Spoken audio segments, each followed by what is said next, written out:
V બરાબર 100√2 sin 100t volt વડે અપાતો એક ઓલ્ટરનેટિંગ વોલ્ટેજ 1 માઇક્રોફેરાડના કેપેસિટરને આપવામાં આવ્યો છે. તો પરિપથમાં જોડેલા એ મીટરનું અવલોકન ખાલી જગ્યા મિલિએમ્પિયર હશે.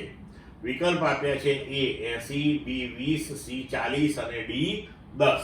હવે આપણને જે આ સૂત્ર આપ્યું છે V બરાબર 100√2 sin 100t વોલ્ટ, એને આપણે V બરાબર Vm sin ઓમેગા t સાથે સરખાવી દઈએ કે જે AC વોલ્ટેજનું આપણું સ્ટાન્ડર્ડ સમીકરણ છે.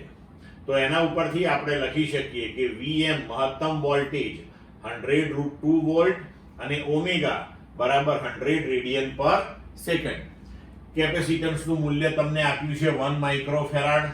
તો 1 માઇક્રોફેરાડ એટલે 10⁻⁻6 ફેરાડ. હવે એનો ઇમ્પિડન્સ તો કેપેસિટિવ રિએક્ટન્સ આપણે લઈએ અહીંયા. તો મોડ Z બરાબર 1/ωc.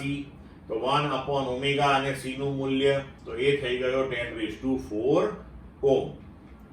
હવે મહત્તમ પ્રવાહ, તો મહત્તમ પ્રવાહ બરાબર મહત્તમ વોલ્ટેજ ભાગ્યા ઇમ્પિડન્સ.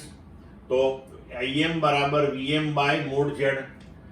Vm આપણને આપ્યો છે 100√2 ડિવાઇડેડ બાય 10⁴.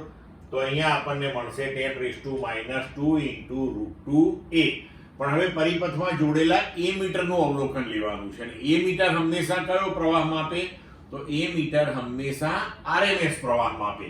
તો હવે આપણે RMS મૂલ્ય શોધીએ. તો IRMS બરાબર Im ભાગ્યા √2. Im મહત્તમ પ્રવાહ તો આપણે શોધી લીધો છે. તો એ થઈ ગયો 10⁻² ઇન્ટુ √2 બાય √2 કેન્સલ એટલે 10⁻² એમ્પિયર થયો આ.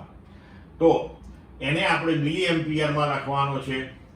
તો 10⁻² એમ્પિયરનું મિલી એમ્પિયર લઈએ તો 10⁻³ થી મલ્ટીપ્લાય કરવું પડે એટલે આપણો જવાબ થયો 10 મિલી એમ્પિયર. એટલે વિકલ્પ પ્રમાણે આપણો જવાબ થશે D.